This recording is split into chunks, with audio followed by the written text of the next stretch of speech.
eu sempre vou ter pelo menos duas opções, tá, galera, de progressões, porque eu não gosto da ideia de ter algo congelado. Eu acredito que tem um monte de exercícios para a gente estar utilizando e, de novo, essa é uma ideia que eu tenho, talvez alguns de vocês vão pegar essa ideia do primeiro slide, quando o segundo vão mesclar e está tudo ok. O que importa, estou até conversando com o Marcelo, é vocês entenderem e colocar em contexto o que vocês estão aprendendo aqui. Não adianta pegar tudo que está aqui e tentar aplicar. Como eu falei, pode ser que funcione muito bem? Pode. Mas também pode ser que há uma parte você não vai conseguir aplicar, então não adianta eu tentar colocar 100%. Eu tenho que começar a olhar para cada exercício de uma maneira única e tentar encaixar cada aluno que eu tenho dentro desses exercícios, para ver realmente quais são os exercícios que valem a pena eu estar utilizando. Então aqui no exercício de dominância de quadril, a gente ouviu falar muito no padrão de dobradiça de quadril, que é o hip hinge, que é esse movimento que o quadril tem que realizar. E esse movimento simples, muitas vezes, alguns alunos, por alguns encurtamentos ou alguma falta de mobilidade, não conseguem realizar. Então a gente tem que entender que existe um passo a passo e, de novo, normalmente um aluno com condições ideais, ele tem que ter totais condições de começar a fazer um stiff leg deadlift ou o Romanian deadlift. Aqui vale uma ressalva. Quando nós nos referimos ao stiff, normalmente na academia o que nós vamos ver é o Romanian deadlift, que tem uma pequena flexão de joelho. Por quê? Isso facilita o meu trabalho no quadril. O stiff propriamente dito, até se não me engano, acho que o Murilo fez uma citação sobre isso esses dias, você mantém o joelho totalmente estendido e você desce a barra para ter um trabalho em cadeia posterior. Mas que a gente tem que prestar atenção, nem todos os nossos alunos têm condições para fazer um stiff, vamos chamar de original. Então a gente vai partir provavelmente de um Romanian deadlift, que é uma condição mais confortável para a articulação daquela pessoa, para depois estar progredindo para outros exercícios. E óbvio, se o meu aluno tiver condições, ele tiver o aparato motor para poder realizar um stiff de maneira como ele foi originalmente criado, é ok. Vai estar no contexto que eu preciso com ele. Mas aqui vamos começar de baixo para cima. Eu tenho primeiro um kettlebell deadlift com déficit. Eu poderia até colocar um halter, mas a vantagem do kettlebell aqui é que vai ter a alça para poder facilitar o processo. Então, Gi, minha parceira, a gente vai começar com o kettlebell em cima do step. E daí a altura, galera, vocês vão ter que ajustar, óbvio, que esse step aqui ainda ele só vai ficar numa única posição, mas tem aqueles steps que são mais ajustáveis. Dependendo da mobilidade que a pessoa tiver no quadril, talvez você possa ter que colocar um pouco mais alto ou um pouco mais baixo. Então, nessa posição inicial, o que eu vou pedir para a Gi? Ela vai adiantar aqui em cima do kettlebell. Venha mais, venha mais, venha mais. A ideia aqui seria a alça do kettlebell, mais ou menos na mesma linha do maléolo. O que ela vai fazer? Vai colocar a mão aqui no quadril, como se fosse uma faca, isso. Vai projetar o quadril para trás primeiro, fazendo a dobradiça de quadril. Chegou no máximo dela, ela vai estender as mãos para poder segurar a alça do kettlebell. Ela conseguiu segurar a alça, ela vai fazer uma ativação da escápula aqui. E de maneira explosiva, ela vai fazer força no pé e força no quadril para tirar o kettlebell do chão. Inspira e desce. Faz 3 repetições. Isso. Mais uma só. E quando acabar, olha lá para frente. Ó. Isso, boa. Relaxa. Vocês perceberam que para ela foi tranquilo. A gente tem que, de repente, dar um passo para trás para poder analisar o todo aqui. Então, ela teve um bom domínio do quadril aqui, mas ela estava com o pescoço um pouco mais baixo. Então, a ideia final sempre é uma prancha. Então, assim como no deadlift com barra, sempre que eu acabar esse lockout no meu quadril, eu estou olhando para frente, abdômen e glúteo travado. Eu posso progredir aqui, talvez, em carga, dependendo de como é que foi meu aluno. Como a Gi se deu bem, o que eu vou fazer aqui? Eu vou tirar o step daqui da frente dela. Pode relaxar. E daí ela vai começar o mesmo processo, mas do chão. Então ela vai ficar em cima do kettlebell, vai projetar o quadril para trás. Isso, empurra, se empurra, se empurra, se empurra. Aí, relaxa aqui. Vocês conseguem perceber que aqui faltou um pouquinho? Por quê? O querobel está bem baixo. Então, ela vai fazer uma leve flexão de joelho aqui, vai flexionar um pouquinho o joelho até alcançar a alça. Isso. E aí se encaixa. Agora, sobe de maneira energética. Isso. Tocou o chão. Aí volta. Fica de lado agora, fica de frente para a porta. Aí. Tá tranquilo. Vai lá. Vocês vão verificar que, ó, ela vai fletindo o quadril, mas a curvatura permanece. Aí sobe rápido. Beleza, pode colocar no chão.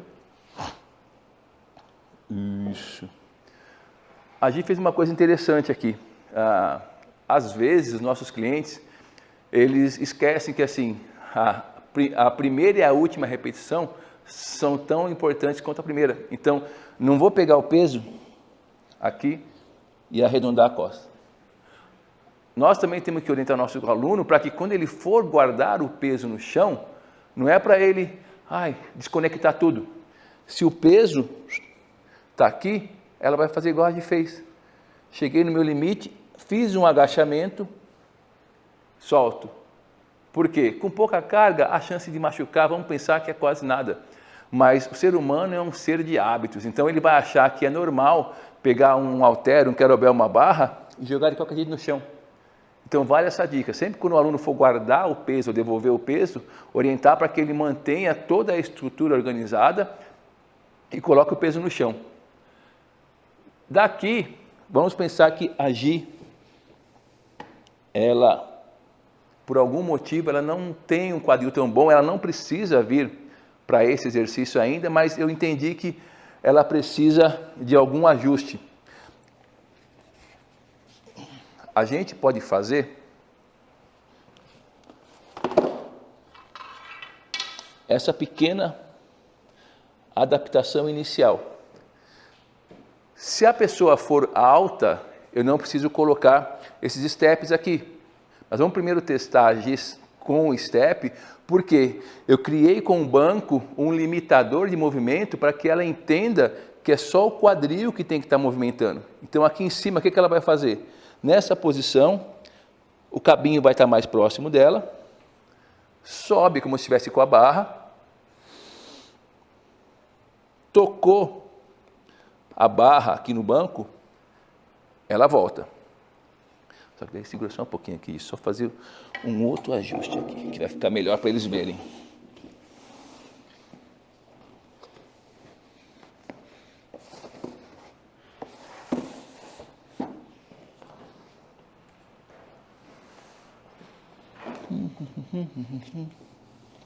Tá, de frente para lá.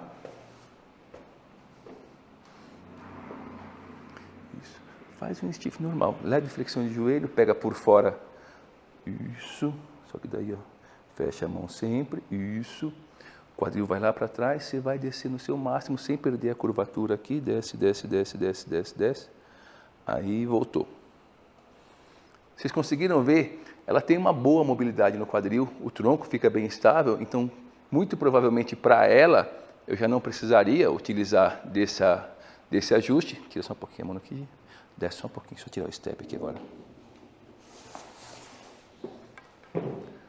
Fica de novo aqui.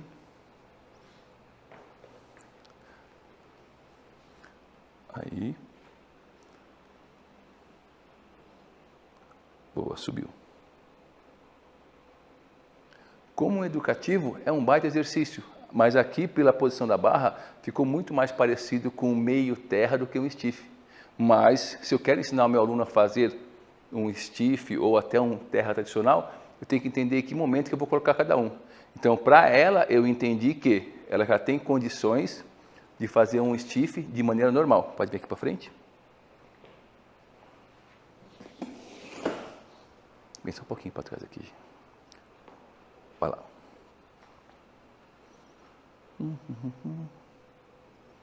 Desceu, desceu, desceu. Aí, boa. E volta forte.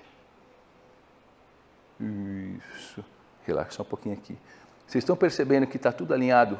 Ombro, quadril. O que a gente tem que entender? Às vezes, flexiona um pouquinho mais o quadril, só aqui, desce um pouquinho mais, desce, pode descer. Desce, desce, desce, desce, desce, desce, desce. A gente vai ver na academia pessoas fazendo esse tipo de padrão. O ombro abaixo do quadril.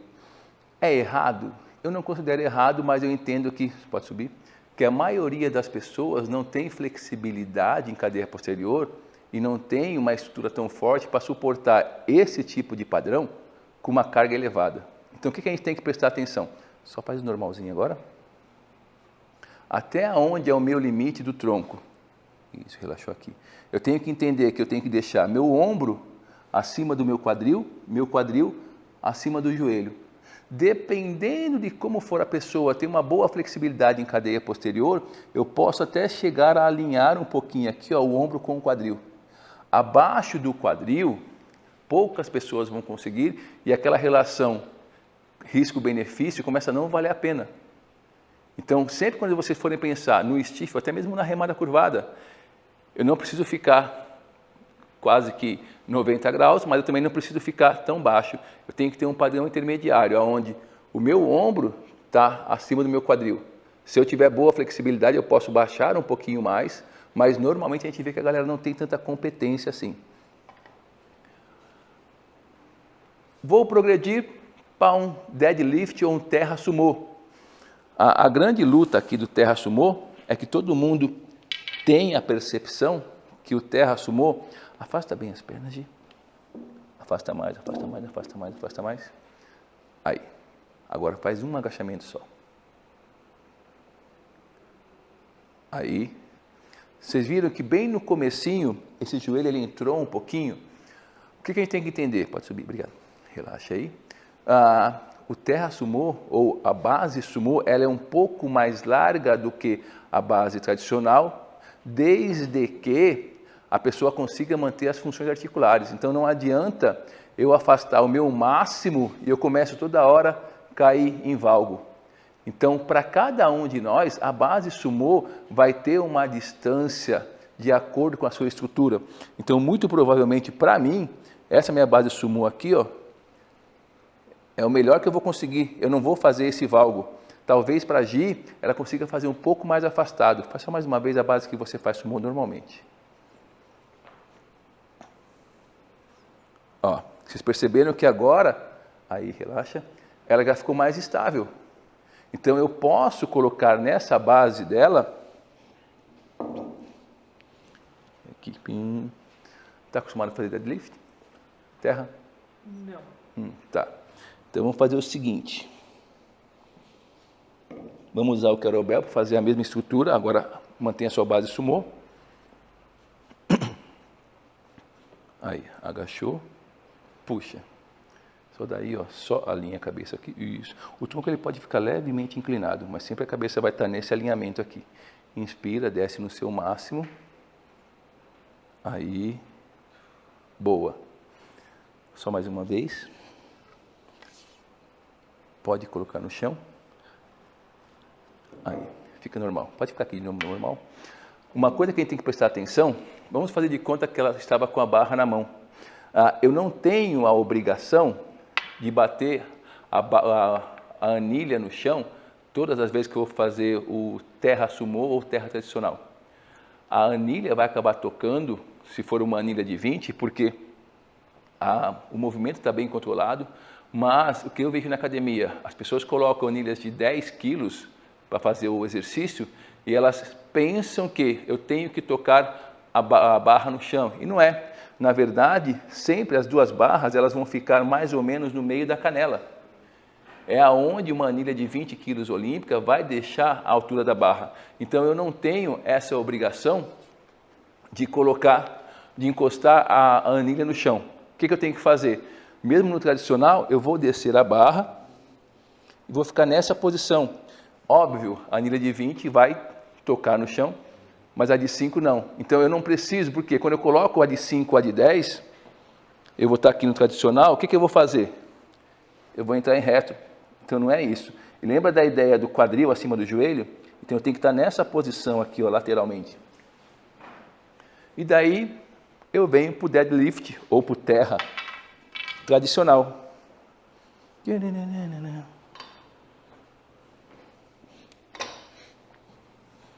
Não façam desse jeito como eu fiz para pegar o peso, hein?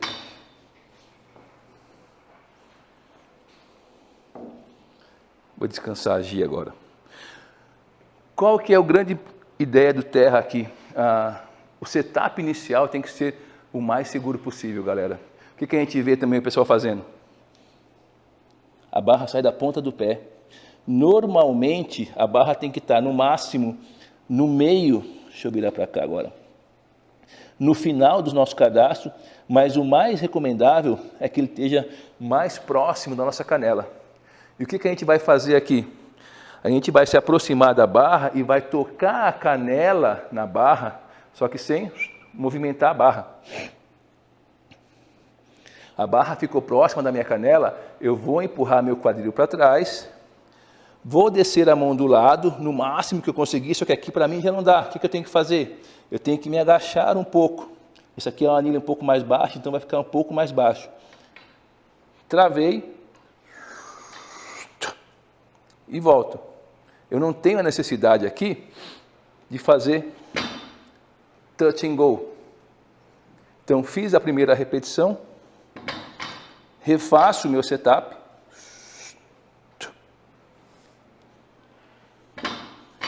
e volto. O touch and go é uma estratégia para você colocar mais repetições no exercício, mas é mais recomendável para quem já tem uma técnica com terra muito boa, tá com uma carga bem elevada. Não adianta eu colocar pouco peso e o aluno fazer 20 repetições batendo, porque normalmente vai chegar uma hora que ele vai perder a técnica. E o terra é um exercício básico que a técnica tem que ficar impecável do começo ao final. Ah, mas tem os caras que fazem levantamento. Galera, aqueles caras estão num outro nível e ali é tudo ou nada. Eu vou levantar a maior carga para ser campeão. O nosso cliente, ele não vai fazer, na maioria das vezes, um levantamento terra com 400 quilos, com 500 quilos. Então, para ele, primeiro a técnica, depois a carga.